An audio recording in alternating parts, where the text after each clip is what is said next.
Virtualmente todos na Terra, independente de sua religião ou nacionalidade, reconhecem que existe alguma espécie de batalha ocorrendo no mundo entre as forças do bem e do mal. Uma luta colossal entre a luz e as trevas, a verdade e o erro, a opressão e a liberdade, o bom e o mal, e finalmente, a vida e a morte. Qual é a história por trás deste evidente paradoxo? Muitas religiões, assim como a Bíblia, ensinam que além deste véu tridimensional do mundo físico que vemos, existe outro mundo espiritual que não podemos ver. Nesta realidade invisível ao nosso redor, se desencadeia uma batalha titânica entre o herói supremo e justo contra o vilão mais cruel e maligno. A grande pergunta é: quem são esses personagens e como e onde começou esta crise cósmica? Este é o maior mistério de todas as épocas e a história mais fascinante e verdadeira que jamais tem sido contada. Esta crise envolve cada pessoa sobre a Terra. Sim, cada pessoa.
A história humana está repleta de cenas de guerras. E todas as pessoas já experimentaram conflitos. Mas para entender a origem do mal, devemos viajar ao passado para a Primeira Guerra do Universo. Porque esta guerra não aconteceu na Terra. Antes que o nosso mundo existisse, houve uma guerra no céu. Mesmo as palavras guerra no céu soam como uma contradição. É quase inimaginável para nós que pudesse haver batalhas e conflitos entre as criações de Deus no paraíso. O que pode ter causado este conflito celestial? Graças a um livro antigo chamado Bíblia, temos detalhes suficientes para poder juntar as peças e desatar os nós. Mesmo que trágica, é uma extraordinária e bela história de amor que vai desde o princípio dos tempos até tocar pessoalmente a você, a mim e a cada indivíduo na Terra. Nossa história começa há muito tempo atrás na capital do universo. Em um lugar chamado Céu, que estava repleto de seres angelicais que amavam fazer a vontade de Deus.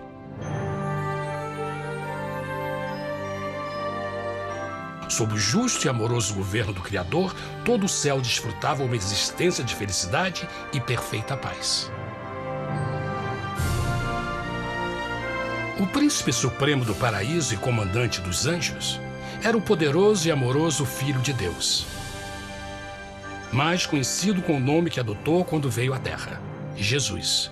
Ele tinha o mesmo propósito e pensamento com Deus, o Pai. O céu, sob o comando compassivo do Pai, Filho e Espírito Santo, provou ser um maravilhoso lugar de paz e alegria. Para realizar as ordens de Deus, a Trindade estava rodeada de um oceano virtual de inumeráveis espíritos ministradores chamados serafins e querubins, mais conhecidos como anjos. Estas poderosas e inteligentes criaturas descobriram que a felicidade estava em cumprir as ordens do Todo-Poderoso. Mas Deus criou um extraordinário anjo para atuar como líder de toda a multidão celestial. A Bíblia nos diz que seu nome era Lúcifer, que significa portador da luz. Este querubim foi o maior ser criado por Deus e assumia a posição mais próxima do trono de Deus, estando diretamente sob a autoridade de Jesus. A tarefa de Lúcifer era difundir a luz e o conhecimento da vontade de Deus a todos os outros anjos. Lúcifer foi o mais esplêndido ser criado por Deus. Era extremamente bonito e dotado de enormes poderes de liderança e organização. Entre os anjos, ele foi muito admirado, respeitado e amado como amigo. Mesmo assim, Deus previu o mal que Lúcifer estava a ponto de introduzir no reino da luz. Cheio de sabedoria e formosura, de todas as pedras preciosas te cobrias. Tu eras o querubim, ungido para cobrir, e te estabeleci. No monte santo de Deus estavas. No meio das pedras afogueadas andavas. Perfeito eras nos teus caminhos, desde o dia em que foste criado, até que se achou iniquidade em ti. Quando Lúcifer percebeu a sua beleza e poder, seu coração pouco a pouco começou a mudar. Permitiu que seu enfoque se afastasse de Deus e direcionou seu amor para si mesmo. Talvez nunca saberemos completamente como e por que estas sementes de rebelião germinaram em seu coração. Mas o profeta Isaías nos dá uma visão do pensamento de Lúcifer. Como caíste desde o céu, ó estrela da manhã, filha da alva! Como foste cortado por terra, tu que debilitavas as nações! E tu dizias no teu coração: eu subirei ao céu, acima das estrelas de Deus exaltarei o meu trono. Subirei sobre as alturas das nuvens e serei semelhante ao Altíssimo. Lúcifer, aos poucos, começou a cobiçar o poder de Deus, mas não sua personalidade. Ao pensar em suas próprias habilidades e belezas extraordinárias, os perversos tentáculos do orgulho e vaidade congelaram sua mente. Este ressentimento e inveja fizeram com que ele violasse a lei sagrada de Deus e se rebelasse contra seu governo. Precisamos fazer uma pausa e esclarecer algo. Desde o princípio, Deus ordenou que as leis da física governassem o mundo material em que vivemos. Sem essas leis naturais, o universo seria um caos. Do mesmo modo, as leis morais de Deus sempre têm dado segurança e estabilidade ao cosmos. Alguns pensam que os 10 mandamentos não existiram, até que o Senhor os entregou a Moisés no Monte Sinai. Mas as Escrituras nos ensinam que os princípios das leis de Deus sempre existiram por toda a eternidade, pois são a base fundamental de seu reino de amor. Seguros todos os seus mandamentos, permanecem firmes para todo sempre e são feitos em verdade e retidão. Os 10 mandamentos são um resumo das características de um Deus de amor. Os primeiros 4 mandamentos descrevem quem é Deus, seu poder, seu território e autoridade. Os últimos 6 descrevem como é Deus, sua honestidade, sua pureza, sua fé. Todas estas coisas sempre foram verdade e sempre serão verdade. Agora, pela primeira vez na história da eternidade, Lúcifer começou a violar estes princípios perfeitos. Lúcifer sabia que, se fosse compartilhar o poder e status de Deus, necessitaria de apoio. E deu início ao trabalho. Começou sorrateiramente a circular entre os outros anjos, plantando sementes de dúvida e descontentamento a respeito da liderança de Deus, ao mesmo tempo em que, sutilmente, revelava suas próprias virtudes. Ele insinuou que Deus abusava de seu poder divino e suas leis restringiam a verdadeira liberdade e felicidade de suas criaturas. Com seu raciocínio audaz e poder de influência, Lúcifer pôde persuadir a um grande número de anjos a se unirem para seu motim. Talvez se perguntem, como tantos anjos inteligentes puderam seguir esse desertor? Bom, lembrem que até esse ponto nenhum anjo tinha escutado uma mentira. E nesse primeiro estágio da rebelião, os anjos não perceberam a obsessão de Lúcifer em assumir a posição de Deus. Não sabiam que finalmente ele planejaria a tortura e o assassinato do Filho de Deus na cruz com a intenção de ocupar o seu trono. Estranhamente, Lúcifer pensou que poderia ocultar seus verdadeiros propósitos de Deus. Ai dos que querem esconder profundamente o seu propósito do Senhor e fazem as suas obras às escuras e dizem: quem nos vê e quem nos conhece? Não pense nem por um momento que a rebelião de Lúcifer surpreendeu Deus e o pegou desprevenido. O Senhor sabe de todas as coisas e os pensamentos de suas criaturas. Ele entendia exatamente o que estava se passando pela mente de Lúcifer.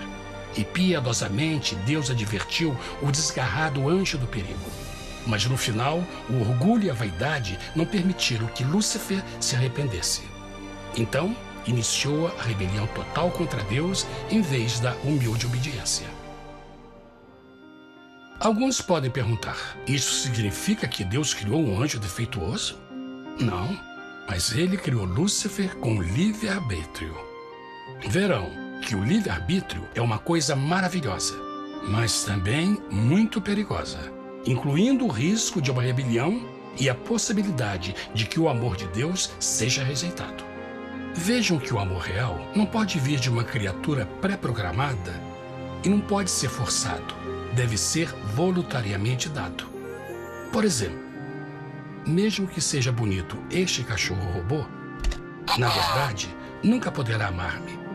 Posso fazer que pareça que me ame, mas só estará seguindo instruções pré-programadas. Não tem opção. Por outro lado, este pequenino está realmente feliz em ver-me. Ele decidiu dar-me seu afeto. E com o tempo, nossa relação se fará mais forte, enquanto eu ame e cuide bem dele. Do mesmo modo, um Deus de amor só quer amor verdadeiro de suas criaturas. E para que isso aconteça, elas precisam ter o livre-arbítrio. A rebelião de Lúcifer é a maior evidência de que ele tinha esta liberdade. Agora, a grande pergunta é: como Deus enfrentaria esta crise? Como lidaria com Lúcifer e com os milhões de anjos que se uniram nessa rebelião? Muitos questionam por que Deus não acabou imediatamente com a rebelião. Afinal, ele poderia facilmente vaporizar Lúcifer com um raio. Mas isto teria solucionado o problema? Não, pelo contrário. Isso só teria intensificado as dúvidas e suspeitas que Lúcifer havia plantado na mente dos anjos. Lembrem que Lúcifer sabia, como ninguém mais, da engrenagem interna do governo de Deus. Sua destruição seria vista como parte de uma grande armação, e a razão que motivou a servir Deus teria sido o medo da represália e não o amor. O Senhor sabia, na sua sabedoria, que a melhor forma de enfrentar a crise era permitindo que tudo seguisse o seu curso. Esta seria a única forma de se assegurar que o mal não se ergueria outra vez. Deixai crescer ambos juntos até a ceifa. E por ocasião da ceifa, direi aos ceifeiros: colhei primeiro o joio e atai-o em molhos para o queimar, mas o trigo ajuntai-o no meu celeiro. Na parábola do joio e do trigo, Jesus descreve que um tempo de crescimento é necessário para que uma planta revele sua verdadeira natureza. No seu entendimento infinito, Deus sabia que com o tempo, o caráter real de Lúcifer seria exposto e que os amargos frutos de sua rebelião seriam vistos. Até agora, os cidadãos do universo não estavam familiarizados com o pecado e até onde os levaria. Mas isso mudaria quando eles vissem por si mesmos sua terrível natureza autodestrutiva. Afinal, a sabedoria e o amor do governo de Deus seria para sempre confirmado e o universo estaria seguro. Quando Lúcifer e seus seguidores revelaram abertamente sua rebelião, o Senhor soube que não haveria paz se permitisse que eles ficassem no céu. Deveria impor um limite, entrar em ação e enfrentar os rebeldes. Mas Lúcifer e seus seguidores nunca sairiam por vontade própria ou pacificamente. O passo seguinte foi a guerra.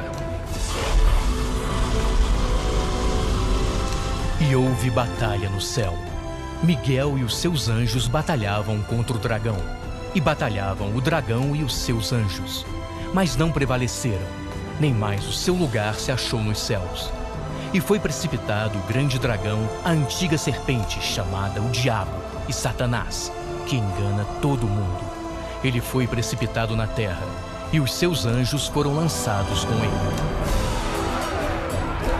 A Bíblia não revela exatamente que tipo de armas foram usadas durante este conflito cósmico. Mas esta guerra foi como nenhuma guerra que os olhos mortais já viram. Apocalipse 12:4 nos diz que finalmente Lúcifer e 1/3 dos anjos de Deus foram expulsos do paraíso.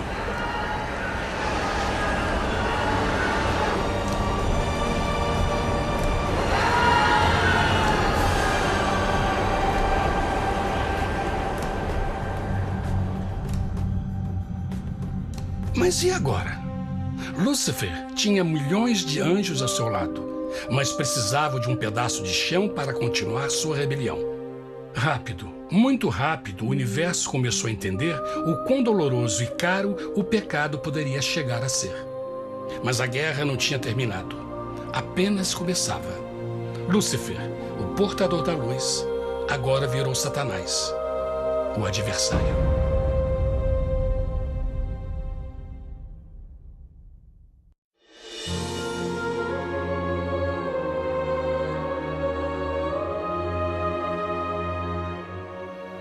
Depois da guerra no céu, Satanás e seus anjos caídos foram expulsos da corte de glória.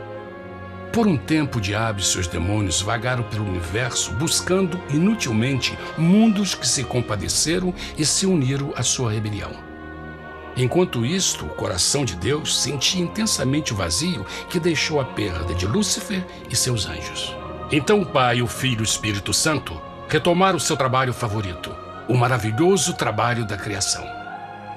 Decidiram fazer um mundo novo, pleno, com muita variedade e diversas criaturas de amor. Este novo mundo seria único, porque as criaturas principais seriam feitas à imagem de Deus. Para eles, o Senhor também daria o domínio deste planeta novo, que conhecemos como Terra. No princípio, Deus criou a terra. E viu Deus tudo quanto tinha feito, e eis que era muito bom. Que imagem maravilhosa! Deus forma um novo mundo, nosso planeta, Terra. E em cada maravilhoso dia da criação, algo novo e espetacular começa a fazer parte da cena. Por exemplo, no terceiro dia, Deus falou e uma linda e exuberante vegetação fez parte da existência. Plantas de todas as cores, formas e tamanhos. No quinto dia, o mundo estava repleto de espantosas e exóticas criaturas, que podiam tanto se elevar aos céus como deslizar pelas águas azuis. E outras podiam fazer as duas coisas. No sexto dia, houve a introdução de um grande número de animais terrestres. Desde o gigante elefante até o pequeno esquilo, cada um encontrou um lugar nesse novo planeta para viver em harmonia com o resto da criação. E também no sexto dia, Deus criou o homem. E disse Deus: façamos o homem à nossa imagem conforme a nossa semelhança. E formou o Senhor Deus o homem do pó da terra, e soprou em suas narinas o fôlego da vida, e o homem foi feito alma vivente. E plantou o Senhor Deus um jardim no Éden, do lado oriental, e pôs ali o homem que tinha formado.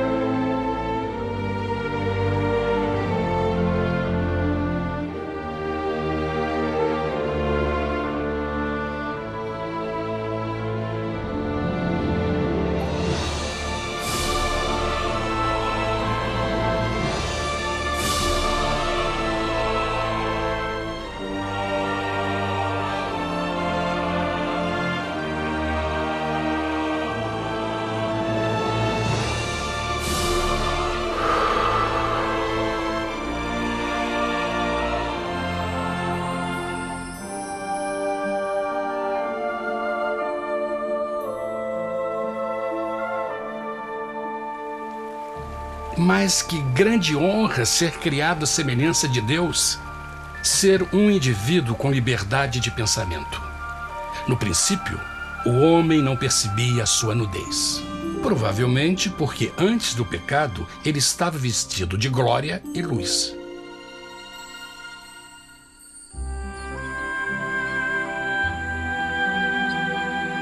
Deus também criou a companheira perfeita para Adão, sua bela esposa Eva.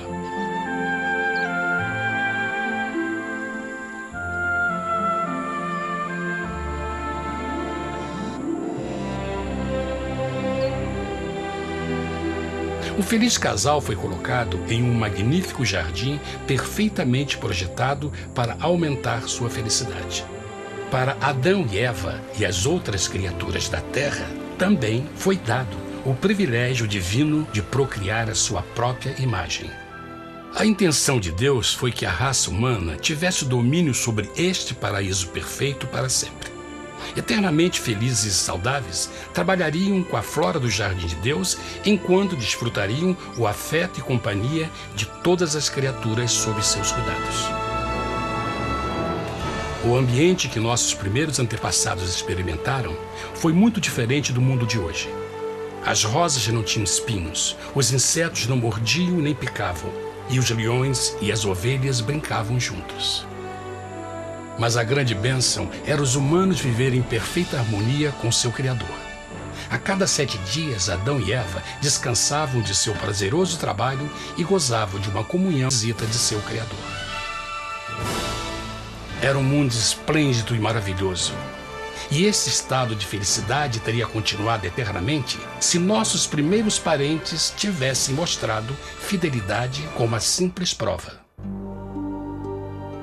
Mas da árvore do conhecimento do bem e do mal, dela não comerás, porque no dia em que dela comeres, certamente morrerás. Visto que o adversário havia contaminado o universo com sua rebelião, o Senhor viu a necessidade de uma simples prova de amor e lealdade.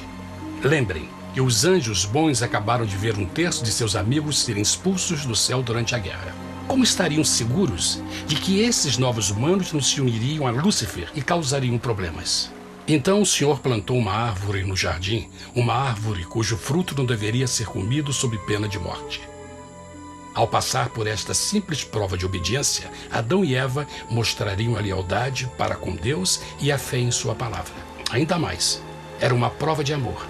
Por isso, Jesus disse em João 14, se me amais, guardais meus mandamentos. Mas alguém mais soube desta prova de fé e estava determinado a usá-la em seu favor. Satanás estava com inveja dos humanos que desfrutavam da bendita vida que ele perdeu. Sua feliz existência estava em total contraste com a sua, que agora estava cheia de culpa, pecado e miséria. Com ressentimento e raiva, não estava disposto a deixar o casal em paz, pois o pecado sempre buscará arrastar a outros consigo.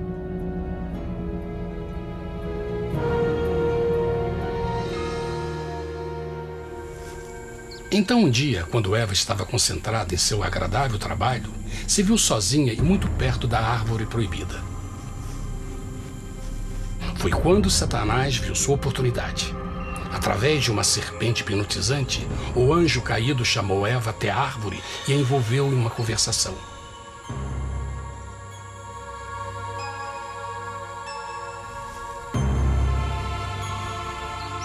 Suas palavras encantadoras foram cuidadosamente calculadas para gerar desconfiança a Deus.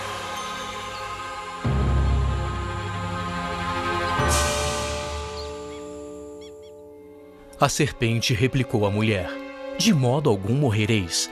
Deus sabe que no dia em que dele comerdes, vossos olhos se abrirão e sereis como Deus, conhecedores do bem e do mal. A mulher notou que a árvore era boa para comer, pois era atraente aos olhos e desejável para alcançar sabedoria. Colheu o seu fruto e comeu. Deu também ao seu marido, que comeu assim como ela. Tragicamente, quando Eva escutou a suave e sedutora voz do tentador, começou a ter certas dúvidas da palavra de Deus. A serpente enganou-o com a promessa de grande poder e sabedoria. Isso chamou sua atenção. Além disso, Aparentemente, o fruto deu à serpente a habilidade de falar. Que outros poderes poderia dar a ela? E mesmo tendo acabado de conhecer a serpente, ela confiou em sua palavra acima da de Deus, quem a criou, e lhe deu um paraíso para viver. Então, Eva comeu o fruto proibido e convenceu seu esposo a fazer o mesmo. Adão poderia ter escolhido ser fiel a Deus, mas colocou seu amor pela esposa acima do seu amor por Deus. Quando os nossos primeiros parentes mostraram lealdade ao inimigo, o domínio da terra foi tomado por Satanás. Não sabeis que, vos oferecendo a alguém para lhe obedecer, vos tornais escravos daquele a quem obedeceis? Ninguém pode servir a dois senhores. Este mundo agora seria o último campo de batalha entre o bem e o mal, e o coração de cada homem e mulher seria o prêmio. Adão e Eva não se deram conta desse tempo, mas seu momento de desconfiança e desafio abriria as comportas do sofrimento de milhões de pessoas durante milhares de anos.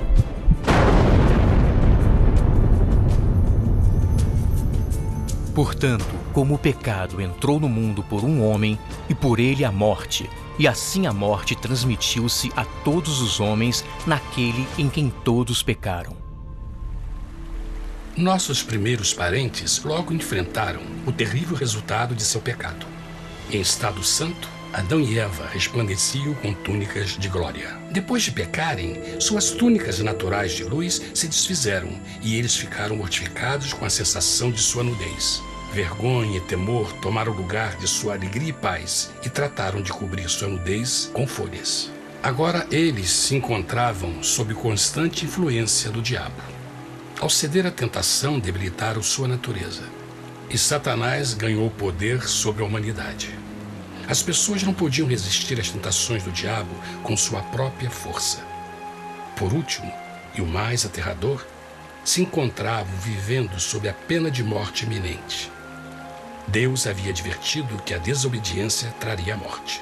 Já tinha experimentado a morte espiritual.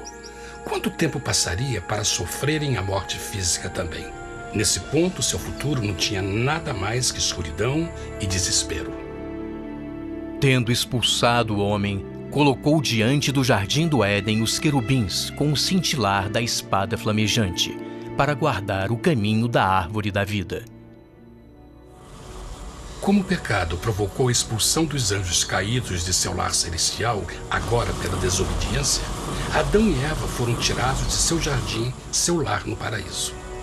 Tudo à sua volta estava mudando rapidamente, e a humanidade se encontrou suscetível às dores, doenças e finalmente à morte. Até os animais e plantas estavam infectados pela terrível maldição. Os espinhos e cardos agora pareciam árvores e flores, e os animais que antes eram gentis começaram a se matar e a devorar uns aos outros. O pior resultado foi que o pecado separou a humanidade de Deus. Mas vossas iniquidades cavaram um abismo entre vós e vosso Deus. São vossos pecados que ocultaram de vós sua face, para não vos escutar. Na criação, foram dados a Adão e Eva a honra de falar com os anjos, e até com o Filho de Deus cara a cara. Mas Deus é tão puro e santo que nenhum mal pode existir na sua presença. Agora que os primeiros humanos tinham pecado, Deus afastou sua santa presença deles para a sua própria proteção. O pecado tinha queimado uma parte da alma do homem que já não podia ver a dimensão espiritual. Deste momento em diante, a comunicação com o céu seria limitada. Mesmo com todas estas maldições caindo sobre Adão e Eva, o coração do Senhor se encheu de compaixão. A lei que haviam violado não poderia ser alterada para salvá-los, pois é tão sagrada e imutável como Deus mesmo. O Senhor sabia que havia só uma maneira na qual o homem podia se redimir. Então um plano foi revelado, nascido do fundo do coração de Deus. Um plano para salvar o homem de seu encontro com a morte eterna e restaurar tudo que estava perdido com o pecado. Seria de grande intensidade, alcance e poder, mas seria um plano que também implicaria num enorme sacrifício. O amor de Deus para conosco se manifestou por ter enviado ao mundo seu Filho unigênito, a fim de vivermos por ele. Nisto consiste o amor, não em termos nos amado a Deus, mas em ele nos ter amado e enviado seu Filho para se sacrificar por nossos pecados. As Escrituras claramente ensinam em Romanos 6,23, o custo do pecado é a morte. A lei violada demandava a vida do pecador e só tinha um em todo o universo qualificado como substituto da humanidade. O Criador só podia pagar a dívida de suas criaturas tomando seu lugar. Então Jesus Cristo, o Filho de Deus, concordou em deixar a pureza, glória e segurança do céu. Ele viria para morrer em nome do homem em seu malvado e renegado planeta. Ele nasceria como um inocente e indefeso bebê, suportaria uma vida de dor e vergonha e, mesmo assim, viveria uma perfeita e vitoriosa vida. Finalmente, ele teria uma morte humilhante para poder ser o substituto da humanidade caída. Por seu sacrifício, a humanidade incrivelmente receberia uma nova oportunidade de ter a vida eterna. Seu sangue seria o resgate para um mundo raptado por Satanás. Este maravilhoso plano de redenção foi graficamente ilustrado no sistema de sacrifício de animais ordenado por Deus depois da queda do homem. O Senhor tinha avisado Adão e Eva que iriam morrer no dia em que comessem do fruto proibido. E como que permaneceram vivos? A Bíblia nos diz que imediatamente depois do pecado, Deus providenciou roupas na forma de peles de animais. É bom notar que o Apocalipse se refere a Jesus Cristo como a ovelha que foi morta desde o princípio do mundo. Isto indica que uma ovelha foi sacrificada no mesmo dia para prevenir suas mortes imediatas. Pela fé, neste sacrifício, suas mortes foram simbolicamente transferidas deles para a criatura inocente. A ovelha certamente era a representação de Jesus. Assim, um raio de esperança foi dado em uma situação de escuridão e desespero. Através do arrependimento e a fé no sangue do Messias, qualquer humano poderia uma vez mais ser filho de Deus. Mas mesmo com este grande plano para a humanidade, Satanás ainda tinha o domínio da terra. E a vida na terra não estava fácil. No mundo haveis de ter aflição, mas coragem, pois eu venci o mundo. Naturalmente, muitos se perguntam, como um Deus amoroso e poderoso permite dores e sofrimentos no nosso mundo atual? Mas está claro desde o Gênesis que Deus nunca quis que nós tivéssemos o conhecimento da dor dessa vida. Quando o mundo saiu das mãos de Deus, a terra era um maravilhoso paraíso. Foi o pecado de Adão e Eva que deu a Satanás o direito de assumir o controle deste planeta. Devido à sua trágica eleição, o diabo e seus súditos ganharam o poder de tentar e atormentar os humanos, introduzindo a doença, a dor e o sofrimento. Talvez fosse melhor perguntar: por que Satanás não tem o controle total da humanidade? A resposta é Jesus Cristo. Talvez já perceberam que a morte de Jesus na cruz deu a cada um de nós a oportunidade de sermos salvos, mas na verdade fez muito mais do que isso. Quando o Salvador ofereceu sua vida para redimir a terra, esse ato poria restrições ao controle de Satanás sobre a humanidade. Satanás não poderia forçar nossa vontade e seu poder de nos ferir seria limitado. O sacrifício de Cristo também nos trouxe um tempo de prova, durante o qual poderíamos ver a diferença entre o governo de Deus e o de Satanás, e então decidir a quem servir. Finalmente, pelo sacrifício que fez Jesus, o reino de Satanás chegará ao seu final, e um dia a terra será devolvida ao homem mais maravilhosa do que era no princípio. Mesmo Adão e Eva tendo começado suas vidas como exilados do paraíso, ainda tinham esperança. Deus providenciou peles de animais sacrificados para se cobrirem. Mas o mais importante, Ele prometeu o sangue do Cordeiro de Deus para pagar por seu pecado, se aceitassem Cristo e se arrependessem.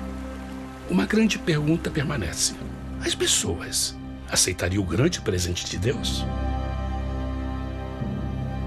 Como escaparemos se agora desprezarmos a mensagem tão sublime da salvação?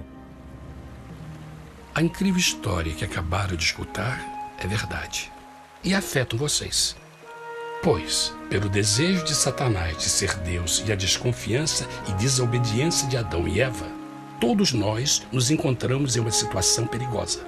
De um lado, a humanidade foi grandemente favorecida por Deus com uma segunda chance de recuperar nosso lugar no Éden. Por outro lado, se nós desistirmos de aproveitar esta grande chance, nos tornaremos escravos de Satanás e finalmente seremos destruídos quando Deus limpar o universo do pecado. Amigos, não há melhor hora de fazer sua escolha por Jesus do que agora mesmo. Nenhum de nós sabe quanto tempo mais teremos que viver nesta terra. Jesus nos tem mostrado grande interesse no seu bem-estar e seu amor por vocês o levou a providenciar uma maneira de escaparmos de uma futura destruição. Ele quer que você o aceite e se arrependa de seus pecados. Através de Cristo, pode encontrar o perdão para tornar-se como Ele em caráter. A triste notícia é que Satanás atua de todas as formas possíveis para evitar que aceite o presente da salvação de Deus. Devido à nossa rotina da vida, o amor ao dinheiro ou alguma outra distração fascinante, ele trabalha para manter a todos ocupados e afastados do que, na realidade, mais importa, sua salvação eterna. Para que entendam a realidade da situação e que se você não escolhe a Jesus por omissão, está escolhendo a Satanás. Mesmo que a terrível escolha de Adão e Eva nos traga morte e miséria, vocês agora podem tomar uma melhor decisão. Deus está oferecendo uma paz que satisfaz o anseio mais profundo de sua alma e uma alegria que não encontrará nas atribulações deste mundo. O desejo que tem o coração de Deus é que seja salvo e esteja com Ele no paraíso. Mas o único que pode mantê-lo fora do céu é você. Imagine a tragédia que seria se você recusasse este precioso presente. Você pode decidir hoje e aceitar a salvação que Deus prometeu. Na verdade, nesse momento, pode aceitar a vida eterna através de Jesus Cristo. Posso convidá-lo para que acompanhe agora mesmo em uma simples oração, aceitando sua maravilhosa oferta? Por favor, repita depois de mim. Querido Pai Celestial, venho a Ti agora e humildemente pedir Teu perdão. Senhor, confesso que sou um pecador e violei Tua santa lei. Entendo que a pena por esse pecado é a morte. Acredito que Jesus Cristo sofreu e morreu na cruz para receber o castigo por todos os nossos pecados. Acredito que Jesus ressuscitou e eu o aceito como meu Salvador pessoal. A partir deste momento em diante, Te dou o meu coração e eu o aceito como o Senhor da minha vida.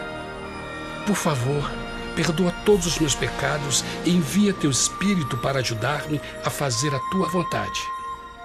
Te agradeço por Teu grande amor e aceito Teu presente da vida eterna. E eu oro tudo isso em nome de Jesus. Amém.